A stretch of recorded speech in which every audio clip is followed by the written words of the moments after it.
If you're a last-minute gift shopper, then Instacart is your holiday rescue app this season. No more tracking packages, no more trips to the post office, and no more Christmas gifts arriving in February. Instead, you can just download Instacart to order gifts like beauty, tech, and gourmet goods from local stores and get them delivered in as fast as 1 hour. Plus, right now, you'll get free delivery on your first 3 orders. This offer is valid for a limited time. $10 minimum per order. Additional terms apply. Must be 21 plus to purchase alcohol where available.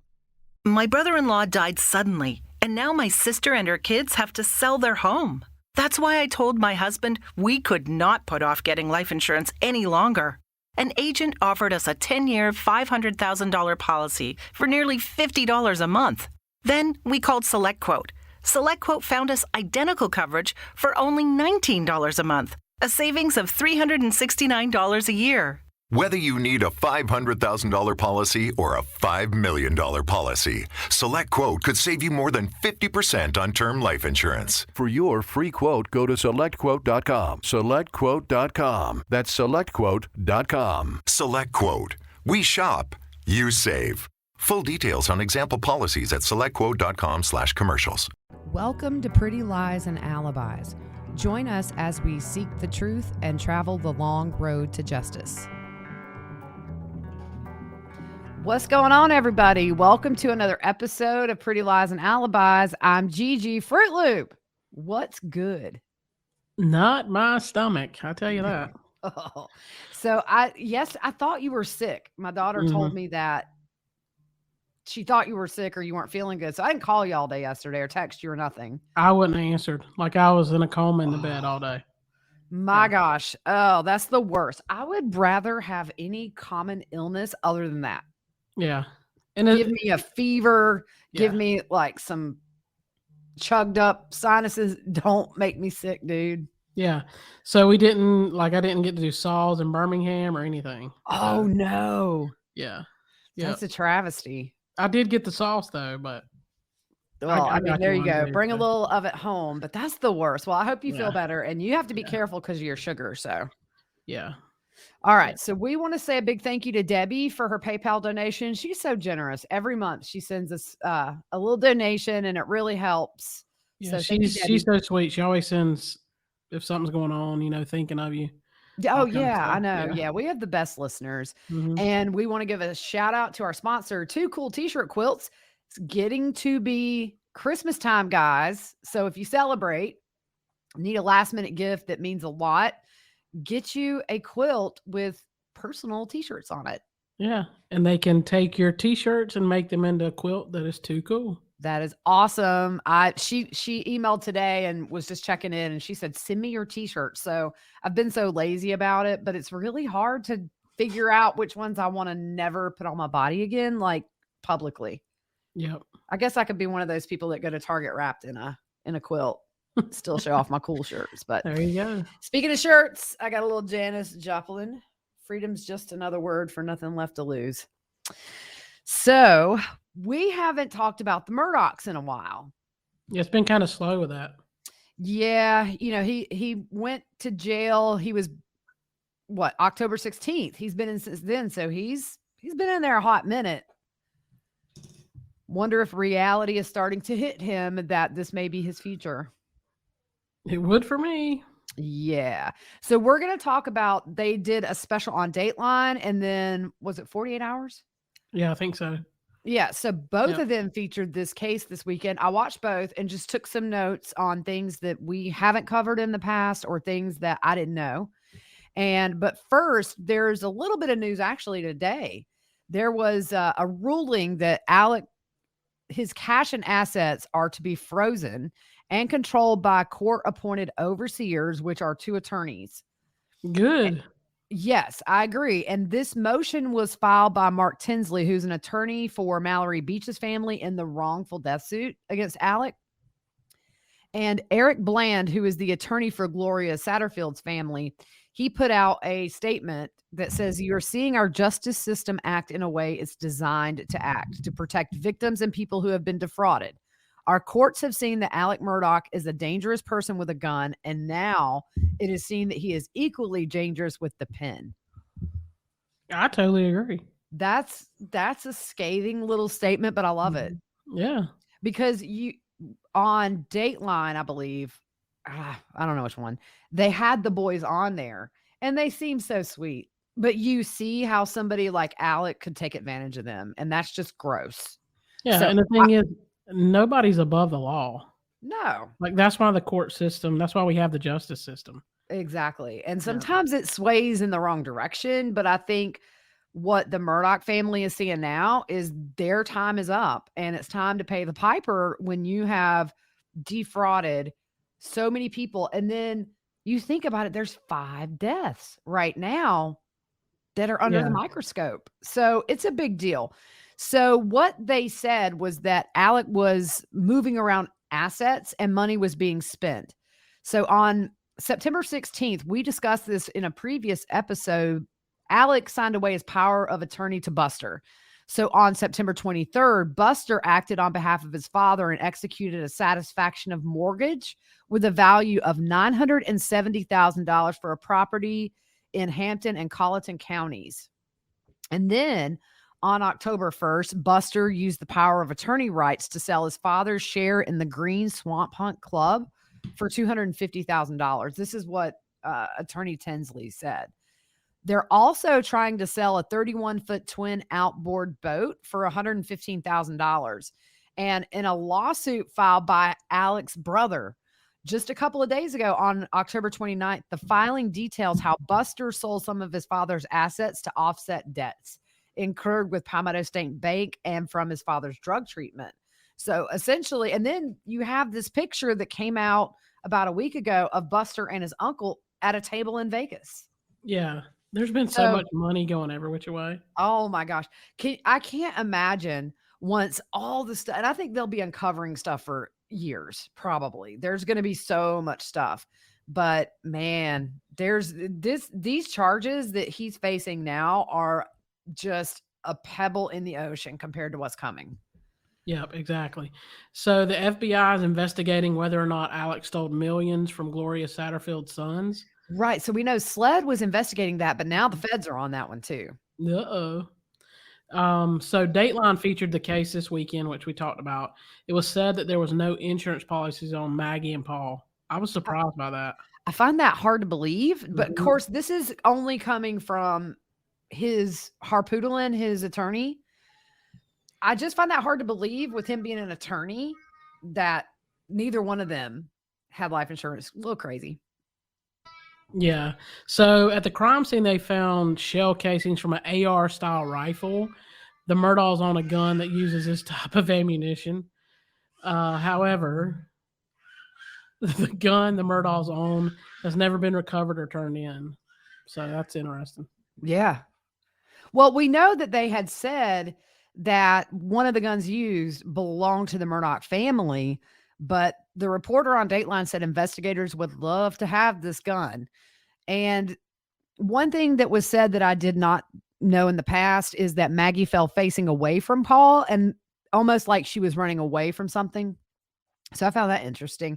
Now, just a reminder, the state law enforcement division in South Carolina, they haven't said anything about suspects in the murder of Maggie and Paul at all. If you remember the day after the double murder, they said there was no threat to the community. And I think it's always kind of been at the forefront of everybody's thoughts about this case is that they haven't named anybody who's a suspect. So it makes you think they kind of have a good idea of who they're looking at. Yeah. Yep. I don't know where you were, so sorry. Oh, right here. So one thing I did learn, though, that was new, the night of the boat crash, Alec referred to, Connor to Corey Fleming. Now, this is the same attorney who he referred the Satterfield boys to, and in the wrongful death suit with their mother. Now, here's the thing. We know that he was Alec's college roommate and Paul's godfather. Now, remember, he also refunded them back the attorney fees and I think of some other money when all of this came to light. But at the same time, they also took away his law license. So I don't think we've seen the last of his involvement in any of this either.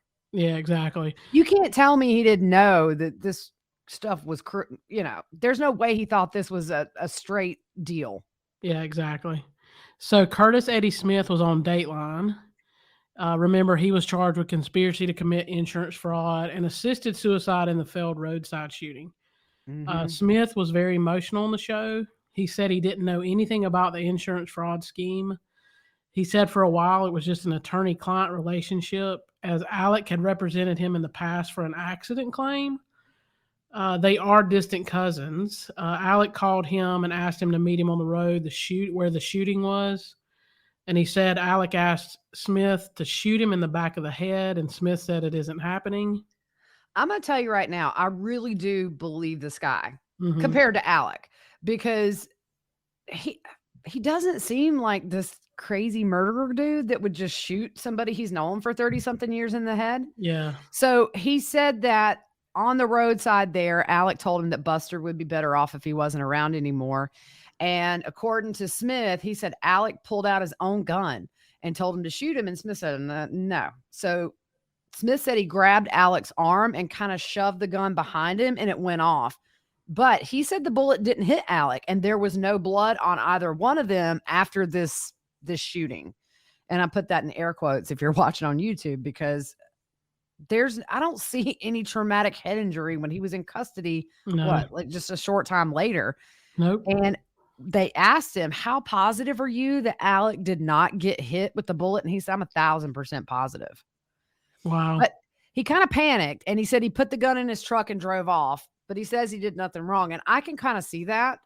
If he thought he was going to do it right there in front of him, this guy probably didn't want to see that. No.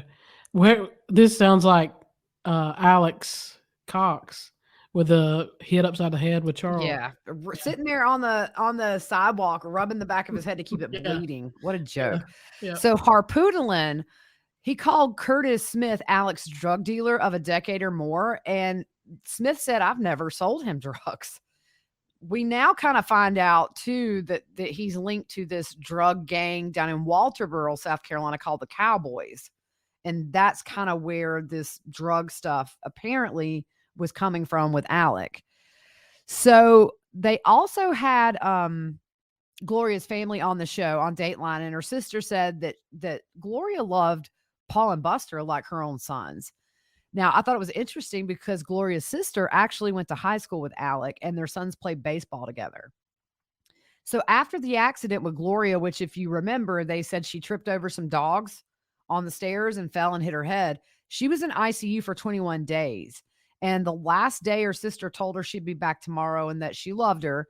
And she said that Gloria said she loved her too. And then she died later that day. So Alec told her son, Tony, that he took all the responsibility for the accident. And of course that he would look out for them. And it wasn't until they read an article after Maggie and Paul's murder that talked about the settlement for Gloria that they realized we never got money. So in that article, it said that the settlement was for $500,000. We know it was over $4 million. And so obviously you have Alex saying, hey, I got this attorney for you, Corey Fleming. And initially, Corey Fleming would not respond when asked what happened to the money by the Satterfield's new attorney. So Bland and Richter, who are the Satterfield attorneys, they sued Fleming, Alec, and also the banker. And then that's when finally Corey Fleming says, hey, we can explain the missing money. And they didn't really say what his explanation was. But Bland and Richter said the confirmation was when they subpoenaed Fleming's bank account and saw the checks, they knew it was $4.3 million. So it wasn't until they got the subpoena. And so they said they're still tracing where all the money went, but they also recognize it's impossible for all that to have been spent in Little Hampton, South Carolina. Yeah. So remember, Fleming's office paid the kids his attorney fees back. Then their law license was suspended. Right. Really quickly after that. Yeah. I mean, it's almost like, hey, I know this was a scam, so let me try to make it right, but it's like a day late and $1 short. Yeah, it's so crooked. Yeah. The family said it's not about the money. It's that she was thought of as a nobody. That's sad. Yeah. 20-something years to help raise those boys. They called her Go-Go. You know, very personal. She probably knew a lot of ins and outs about that family that not a lot of people did, and obviously didn't spread it around Hampton. Yeah. I just You don't know, see it's how just you can. I mean, he looked at the boys and said, I'll help take care of you." yeah. Oh man, it's just low. Yeah. So the family said they had forgiven the Murdaughs. They also talked about the Stephen Smith murder. This was 3 years before Gloria's death. Stephen's mom heard on the radio they found a body in the road. She called her daughter and asked if they were okay. Her daughter asked if Stephen came home that night before, and she said no. So she knew something was wrong. His injuries, we talked about this before on another podcast. Yeah. His injuries to his left arm, head, and hand. He had a hole in his skull above the right eye. The family said at first they were told he was shot, but no bullet was found during the autopsy, so they determined it was a hit and run. How do you determine how do you explain a gunshot wound as a hit and run? You know, and if you go back and read the report from on scene, I mean, the initial conclusion that pretty much everybody that saw his body was that he was shot. Yeah. I've known 2 people to get run over and their shoes always come off. They make the point in this actually that Mhm. his shoes were loose and so it would have been really easy with a hit and run for him to have been knocked out of his shoes because they weren't secured tightly. Yeah. So the family thought the fact he was gay may have had something to do with his death. A SLED spokesman said at Alec's court hearing they are re-examining Stephen's death due to some stuff they've learned during Maggie and Paul's murder investigation. That's interesting. Well, if you remember at the bond hearing just a couple of weeks ago, the judge asked the prosecution, are there any other investigations I need to know about that may influence my decision on bond? So remember, they brought the SLED guy up there and he really didn't want to say too much. He said right now the charges that he's facing is what we're comfortable putting out there. But he did mention Gloria Satterfield's death and Stephen Smith's death. That was a big revelation to me. Oh, yeah. Yeah. His mom said she thinks this may be different with new investigators looking at her son's death. I mean, with all this money going around, and I think we get into this in a minute, like where some money went, it's crazy. Yeah, very crazy. So by 2006, their grip on the legal community took a hit. None of the kids wanted to take over when their dad retired.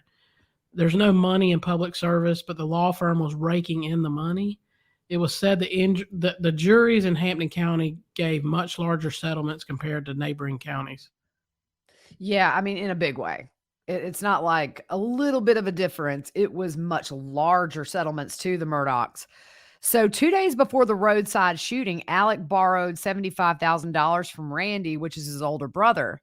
And his brother filed a complaint in Hampton County saying on September 2nd, Alec asked to borrow $75,000 for an overdrawn bank account, but didn't tell his brother that obviously he's in just his finances are in a really bad way with everything going on. So the filing goes on to say that Randy was the one who drove Alec to rehab and paid the $15,000 bill. The filing says he still owes his brother $46,500. So there was a hearing last week where a judge heard arguments on whether his assets need to be handled by an independent representative.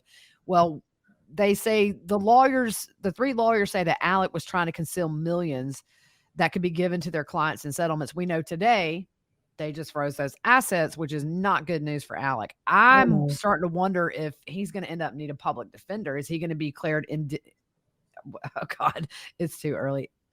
Indigent, and whatever. Indigent. So they showed an exhibit in that hearing of Buster in Vegas at a gambling table. And as we know, Buster got that power of attorney.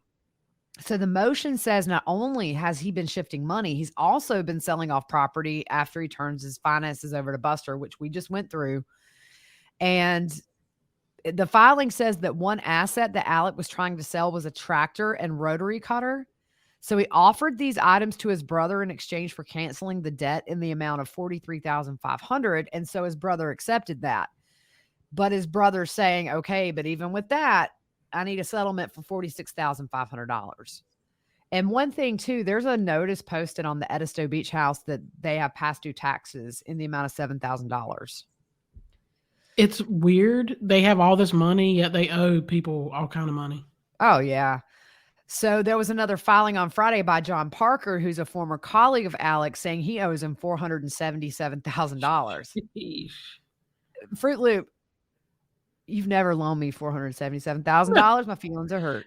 Hey, can I borrow $477,000? Yeah. The lawsuit says that Parker loaned Alec the money on several occasions this year, and Alec never paid it back. The first loan was on March 25th, 2021, and that one was for $150,000. And the second loan was on May 19th, 2021 for $77,000. And then the third loan was on July 15th for $250,000. So that's after these murders. And I think he knows it's going to start getting real hairy for him soon. Oh, yeah. It's almost like he got caught up in like one of those cash advance places. Oh, my God. Those things prey on the vulnerable. Those things should be illegal. Yeah, it should. Because like the interest rate's like 700% or something. It's ridiculous. You end up and pay maybe $5 on your premium and $300 a month on the actual. Yeah, the interest.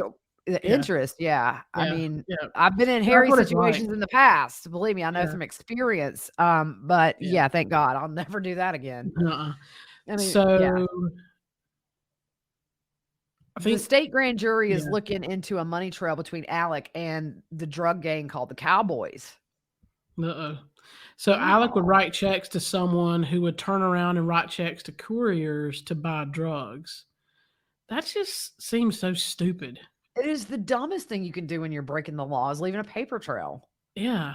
It's just crazy. But I kind of wonder, though, is he writing these checks so if something crazy happens to him, they might be able to go back and say, oh, he's giving money to the cowboy? I don't know. I can't think of any reason you would write checks. Yeah, I can't either. Unless you didn't have money. In the little 4 section, does he put like meth and opioids? Because that's what we know. Like his main drugs were meth and opioids. Phew. It's said that the checks were written for large amounts of money, more than $200,000, just between early June, and that's when Maggie and Paul were murdered, and early September, which is the time around the roadside shooting. Yeah, I mean, and some of the theories out there is this double murder maybe some kind of a revenge thing? Yeah. So interesting to note, prior to the murders, Alec was only writing checks for $10,000 to $20,000 a month to the go-between. Yeah, I mean, it's suspicious. That's weird. That was a cool little thing. Somebody sent us, I don't remember the name now. I'm bad. That her granddaughter left it on the refrigerator or something. That was funny. Oh, yeah. So they say that a lot now around their house. That's suspicious. Yeah. So we're going to jump over to 48 hours because they did their own little thing on this case and it had some different information. So, yep. So they, that was this weekend too. Yeah. Mallory Beach's aunt, Lynn Revis, was on the show. She got a phone call around 5 a.m. from her sister telling her Mallory was lost after the boat crash. Her family wasn't told about the crash by law enforcement, which I think is really weird. 3 hours after it happened, her sister got a call from a cousin who called their mom. She was told Mallory had been in a boat crash. That was my kid.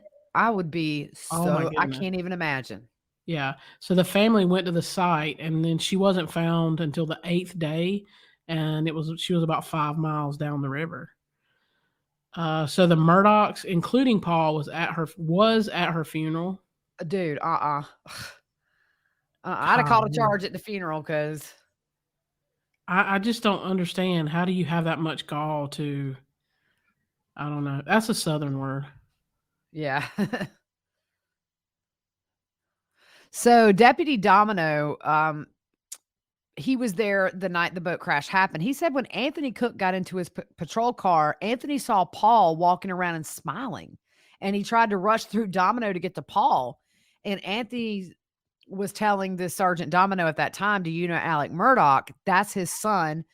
When the officer said driving the boat, Anthony said, good luck. So even then, Anthony knew straight out of the gate that Paul was probably not going to face the normal consequences because of who his family was. And then they really reiterated on 48 hours that Paul was never really treated like a suspect. And in fact, at the courthouse, when the officers came to arrest him with handcuffs, they were waved away. just to remind you, Paul never spent a minute in jail, and he got a $50,000 bond. After that, Paul never really changed his lifestyle. They showed a clip where he was speeding in his car, going 70 miles an hour, over 70 miles an hour. And 2 years after the boat crash, there was no trial set. The murders happened. So at the time of the double murder, Paul didn't even have a trial date set. It just wasn't, nothing was moving forward. They did say that Maggie loved animals and spent a lot of time at the dog kennels. So they also had Curtis Eddie Smith on this special. He was making the rounds on mainstream media. And they flat out asked, did Alec try to hire you as a hitman for Paul and Maggie? And he said no. And he said no, obviously, when asked if he killed them. So they also brought up the fact that Maggie was seeing an out-of-town divorce lawyer 6 weeks before the murders. And Harpootlian denies there was any problems in the marriage. He said, again, on this one, that they had no life insurance policies. And then they talked about the shoe issue. I don't get that. Oh my gosh. Yeah, I don't know. Normally you don't have a life insurance policy because it's too expensive. Right. These people clearly had cash. They were cash rich. Yeah. You know what I mean? They had money coming in from different angles, and you're probably going to find other angles they were getting paid that we don't know about right now. But he's broke as a joke now. He's sitting in there getting his peanut butter and jelly sandwich in his little brown bag. 3 hots in a cot. He's got it made. So I'm curious to see about these life insurance policies. Mm-hmm. But the other thing they said when they went back to talking about Stephen Smith is not only were his shoes loose and he wasn't knocked out of them, there was no road rash on him. And for somebody who's been hit, you're going to have some momentum when you get hit that might send you down the road a bit. His clothes showed no evidence of any kind of, if I go slide down the road, you're going to see it on my clothes. Nothing. They showed a picture and the clothes were fine except for the blood stains. So that's crazy. Yeah. The Smith family attorney said that there are suspects in sight that are not connected to the Murdaughs. And I was kind of surprised by that. But it doesn't mean, obviously they're looking into the Murdaughs because that was said at the hearing. So former trooper Todd Proctor said it looked staged to him, like the body was placed in the roadway. Now, if you remember, Todd Proctor was the one, I believe, that was talking to some of these kids afterwards. And he said, I don't care. The Murdaugh name means nothing to me. He was like, you remember, he was like one of the few that said, I don't care who they are, who they know. We're going to look at this like we would anything else. Yeah. Wrong is wrong. Yeah. And so the last thing that they talked about was that Gloria Satterfield, her death was ruled as natural and there was no autopsy done. So, man, it's one of those things, kind of like with Lori Vallow, Chad Daybell. Anytime I watch a special on that case, even though we know that case front to back, when you see all this stuff kind of laid out in front of you, it blows your mind because we focus on this little bit here, this little bit there. But when you get all of it in an hour, and then you realize in Murdaugh and Lori and Chad, we don't know the half of it yet. It's like, I can't imagine anything else coming out about either of these cases that's going to shock me, but then it will. Yep. It's crazy. I'm going to tell you what, we've been told that there is not a person in South Carolina that is a judge or a lawyer that will not know somebody who I mean, it's going to affect so many people in this state. By the end of it, that's what we've been told. People will know somebody who was affected by this case if you thrive in the legal community, and that's your job. Crazy, dude. Yep. The saga continues. More money, more problems. Mm-hmm. I mean, I would love to test that theory out. Just saying. Yeah. I don't think I would be all paying the Cowboys with some checks and stuff if I got super, super rich. No. I'd just be going to Disney World all the time. I'd be traveling all over, going to concerts. James Taylor in 2 weeks. I'm so excited. Cannot wait. My mom and dad are friends with his sister. So I'm going to hook them up. I'm going to be like, y'all need to get us backstage passes. For real. Hook your girl up. Do it. But anyway, so tomorrow we're going to jump back into Lori Vallow, Chad Daybell stuff. We got some updates in that. We just found out Chad's been excommunicated from the LDS Church. It happened shortly after his arrest, but we just saw the letters that were sent to him in jail. He's out of there. Yeah. But we've never heard officially if Lori was or not. Nope. So anyways, we're going to jump back into Valo Daybell, this document dump tomorrow. We got all kinds of stuff lined up. We'll be here probably regular all week. So we will see you guys later. Have a good afternoon.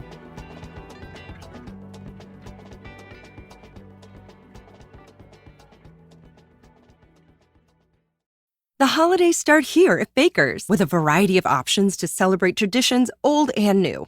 You could do a classic herb-roasted turkey or spice it up and make turkey tacos. Serve up a go-to shrimp cocktail or use Simple Truth wild-caught shrimp for your first Cajun risotto. Make creamy mac and cheese or a spinach artichoke fondue from our selection of Murray's cheese. No matter how you shop, Baker's has all the freshest ingredients to embrace all your holiday traditions. Baker's, fresh for everyone.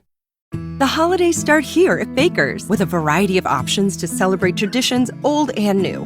Whether you're making a traditional roasted turkey or spicy turkey tacos, your go-to shrimp cocktail, or your first Cajun risotto, Baker's has all the freshest ingredients to embrace your traditions. Baker's, fresh for everyone. Choose from a great selection of digital coupons and use them up to 5 times in one transaction.